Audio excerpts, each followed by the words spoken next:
भारत को कहना चाहूंगा कि सिंधु हमारा है और सिंधु हमारा रहेगा।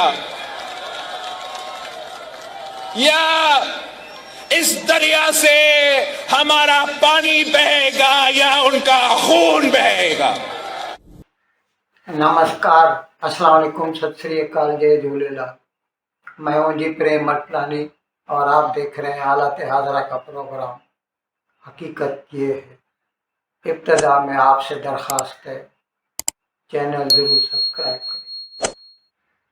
जनाब, आपको तो ये इल्म है कि अप्रैल की 22 तारीख को किस तरह पाकिस्तानी दहशतगर्दों ने कश्मीर के पहलगाम में निहत्ते सियाहों पर मजहब पूछ पूछ कर पतलूने उतरवा कर हिंदुओं का कत्लेआम किया। 26 हिंदुओं को बहीमाना मार दिया, जिसके बाद से उस वक़्त भारत के वज़ीर आज़म मोदी सऊदी अरेबिया गए हुए थे। फटाफट वहाँ से उन्होंने दौरा मुनक़ता किया, वापस चले आए।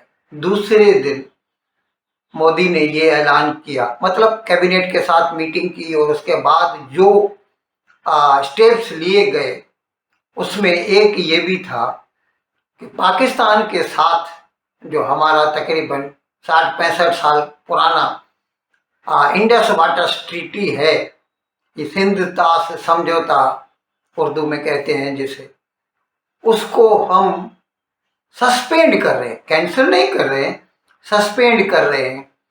और फिर उस वक़्त जो बयान दिया था जनाब मोदी ने, उसने साफ साफ कहा था कि पानी और खून साथ साथ नहीं बह सकता।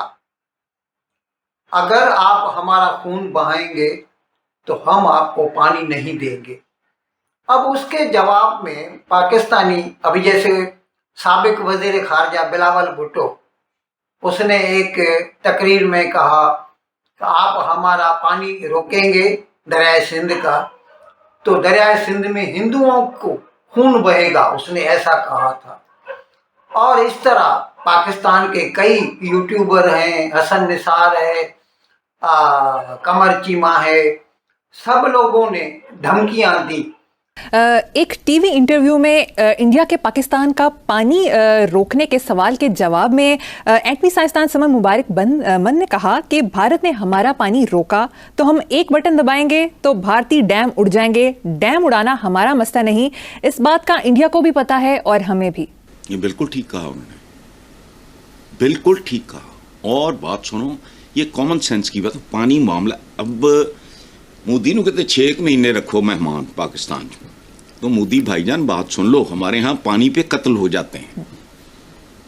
तुम 25 करोड़ सिरफिरों का पानी रोकने चले हो। हमारे यहाँ नॉर्मली, हमारे यहाँ फिल्में बनी पानी, फिर एक फिल्म थी पंजाबी की, सस्ता खून ते महंगा पानी। और पानी सिर्फ इंसानों की ही नहीं, धरती की भी प्यास बुझाता है। तो क्या पागलों जैसी बात कर रहे हैं? चंद लाख पे मुश्तमिल एक निहत्ते लोगों का भी ग्रोह होता तो वो तुम्हारा खून पीता। ये मुमकिन नहीं है। हता के खुद पाकिस्तान का जो अभी फील्ड मार्शल या फील्ड मार्शल बोले, जनरल आसिम मुनीर है, मुतलकल अनान बादशाह, जंगल का बादशाह, उसने भी कहा था कि पानी रोकना जो है वो हमारी रेड लाइन है, यानी अगर आप पानी रोकेंगे तो हम आपके ऊपर हमले कर देंगे। और इसी तरह का एक बयान अभी ताज़ा पाकिस्तान का जो chairman joint chief of staff committee है, साहिर शमशाद मिर्ज़ा, आजकल वो सिंगापुर आया हुआ है और वहाँ पर शांग्रीला डायलॉग मुनक्कद हो रहा है। उसमें वहाँ पर उसने इंटरव्यू देते हुए उसने भी ऐसा ही कहा। This is the first time it has been held in abeyance, and the decision to hold it in abeyance came in the first 24 hours without a shred of evidence, despite our offers of impartial and independent investigations. This is an existential threat to Pakistan because, you know, we are an agrarian society. it is an existential threat for the 240 million people. So this also lowers the threshold between two countries who are contiguous nuclear powers nowhere else in the world. कि ये हमारा red line है, तो वो हमें धमकियां दे रहे हैं। अब जाहिर है इसके असरात तो दिखने शुरू हो गए। ये अलग बात है कि भारत ने मुकम्मल तौर पर पानी नहीं रोका। कई सालों से खुद वर्ल्ड बैंक कहती आ रही थी कि भारत को चाहिए कि ये जो दरिया है ना, अभी जब नया पानी आता है, बर्फ पिघलती है, उस वक्त उसे चाहिए कि 2-4 दिन के लिए पानी बंद कर दे। सारे दरवाजे पानी के जो हैं, डोर्स शुड बी क्लोज्ड। पानी एक मर्तबा जमा हो जाए दूसरी तरफ, फिर फट से पूरा पानी खोल देना चाहिए। इससे क्या होता है कि जो सिल्ट दरिया की तह में जम जाती है लगातार 1 साल के पानी बहने से, वो पानी के बहाव से निकल जाती है और इस तरह दरिया की सफाई हो जाती है और दरिया का पानी इकट्ठा करने का कैपेसिटी बढ़ जाता है। भारत ने यही किया है। चनाब नदी को रोका, फिर छोड़ दिया। दरिया सिंध को रोका, फिर छोड़ दिया। और कहने को पाकिस्तान वाले ऐसा कह रहे हैं, रोना रो रहे हैं। अभी वो तो अभी चनाब पे नीलम पर जो है ना, वो किशन गंगा भारत का डैम है, उसको बंद कर दिया, फिर छोड़ दिया। चनाब पर बगलीहार डैम है, उसको बंद किया, छोड़ दिया। पाकिस्तान वाले शिकायत कर रहे हैं कि उनका जो झेलम के ऊपर मंगला डैम है या दरिया सिंध के ऊपर जो तरबेला डैम है, उसमें पानी कम हो गया है। और ये आपको इल्म होना चाहिए कि जो मेन क्रॉप होता है पूरे साउथ एशिया का, वो खरीफ होता है, चावल का होता है। और ये सीजन है उसकी बुआई का, सोइंग का। ये 2 स्टेजेस में होता है। पहले छोटे टुकड़े पे जो बीज बोया जाता है और फिर उसको ट्रांसप्लांट करके बड़ी एरिया में जो है बोया जाता है। अब अगर पानी नहीं मिलेगा उनको तो उनको तकलीफ होगी, लेकिन उनको खुद सोचना चाहिए। अब भी अगर वो अपनी दहशतगर्दी की पॉलिसी को छोड़ दें तो भारत ने सिर्फ सस्पेंड किया है, कैंसिल नहीं किया। इंडस वाटर ट्रीटी, इसको वापस रीइंस्टेट किया जा सकता है।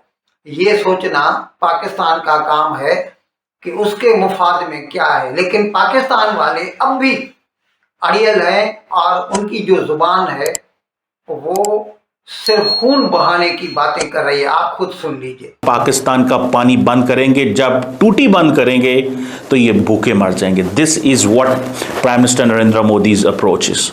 वो ये कह रहे हैं कि हमें पानी बंद करना है और ये जो झुकेंगे, वो कहते हैं ये झुकेंगे हमारे आगे, ये भीख मांगेंगे हमारे आगे, ये प्लान करेंगे, ये कहेंगे कि हमें प्लीज। ये उनका mind. You have to understand the mindset of the government. Mindset ये है, अब पाकिस्तान क्या कहता है कि ये जो इंडस वाटर का जो सिस्टम है that basically originates from Chinese Tibet, ये सारे के सारे वहां से होता हुआ, कश्मीर से होता हुआ पाकिस्तान आता है। पाकिस्तान की 90% पाकिस्तान की जो एग्रीकल्चर है that is sustained by this.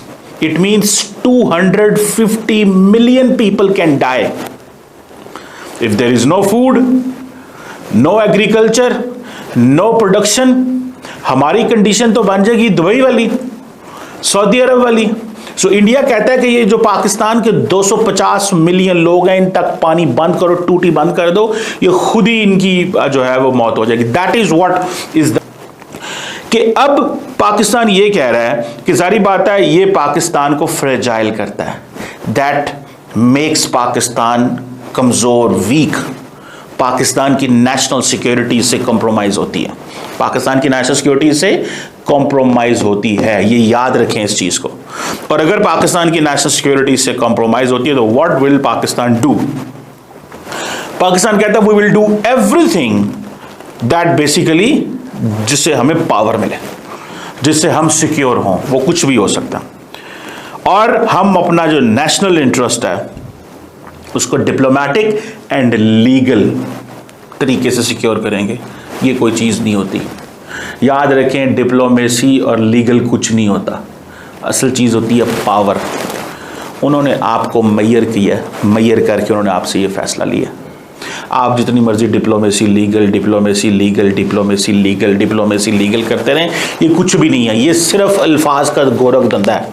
Sir जी, दुनिया को अपना केस साबित करने में अदालतों दहाइयां लग जाती हैं, दहाइयां लग जाती हैं। क्या लग जाती हैं? दहाइयां। लेकिन आप दाद दें उनको कि उनको इस चीज का पता है कि अगर उनके एक इंसिडेंट हुआ है तो क्या एक्शन लेना है। उन्होंने दुनिया हिला के रख दी है। पाकिस्तान में रोज लाशें गिरती हैं, इनको कुछ पता नहीं क्या करना है। ना बंदे मिलते हैं, ना परपेट्रेटर मिलते हैं, ना फैसिलिटेटर मिलते हैं, ना बैकर मिलते हैं, इनको कुछ नहीं मिलता। उनको पता है हमें क्या करना है, क्लैरिटी है वहां पे। हमारे यहां क्लैरिटी नहीं है। अब मुझे ये बताएं कि पाकिस्तान जो है, being a water scarce country, हमें जिस चीज को देखना है कि हमें एक फूड सिक्योरिटी से पड़ सकता है, फूड सिक्योरिटी का चैलेंज हो सकता है। पाकिस्तान की फौज ने मिलियंस ऑफ एकड़ लैंड ली है under the SIFC from the government of Punjab, जहां पे हम फार्मिंग करना चाहते हैं। आपको क्या ख्याल है कि इंडियन गवर्नमेंट इसको नहीं सुन रही थी कि ये पाकिस्तान की फ़ौज जो मिलियन ऑफ एकड़ ऑफ लैंड ले रही है, जिस पे कंट्रोल फार्मिंग करेंगे, वहाँ से चीज़ें उगाएंगे, एक्सपोर्ट करेंगे, ये सारा कुछ करेंगे। क्या वो नहीं देख रहे? देख रहे थे, उनको पता था। उन्होंने कहा जब फ़ौज का इंटरेस्ट आ गया, अब ज़रा फ़ौज के इंटरेस्ट को यहाँ पे टेक केयर कैसे करना है, फ़ौज के इंटरेस्ट को टेक केयर कैसे करना है। This is what they are saying, this is what they are thinking. फौज के इंटरेस्ट को टेक केयर कैसे करना है। अब क्या होगा? अब वो जारी बात है, हमारी चावल नहीं होंगे, गंदम नहीं होगी। जब गंदम नहीं होंगे, चावल नहीं होंगे, जो है वो मकई नहीं होगी, बाजरा नहीं होगा, चीज़ें नहीं होंगे, जानवर भूखे मरेंगे, इंसान भूखे मरेंगे, कहाँ से लेके आएंगे? मैं आपको बात बताता हूँ, मेरे दोस्त हैं रहीम यार खान में, वो मुझे बताते हैं, कहते हैं जनाब हम कई हज़ार, 1000 एकड़ है, 1000 एकड़ 1000 एकड़ के ऊपर वो कहते हैं हम घास उगाते हैं, घास। उस घास को हम सऊदी अरब बेचते हैं।